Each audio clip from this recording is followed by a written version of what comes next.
দেখে ফুচকা দিন। তোমরা একটু দাঁড়াও, স্যার এসেছেন, স্যারকে আগে দিয়ে দিই, তারপর তোমাদেরকে দিচ্ছি। এইখানে স্যার কে? দেখতে পাচ্ছ না, ওখানে দাঁড়িয়ে আছে।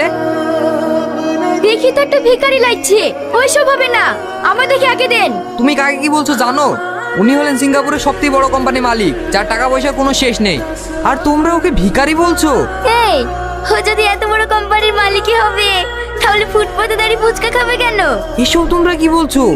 উনি এখানে ফুচকা খেতে আসেনি, ওই পাশে যে স্কুলটা দেখছো, ওই স্কুলের বাচ্চাদের জন্য ফুচকা নিতে এসেছে। কই হলো?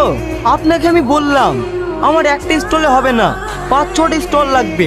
আমার আবার এদিকে মিটিং এর টাইম হয়ে যাচ্ছে। তুমি এক কাজ করো, ওনাকে টাকাটা দিয়ে যাও, বাচ্চাগুলো এসে খেয়ে যাবে।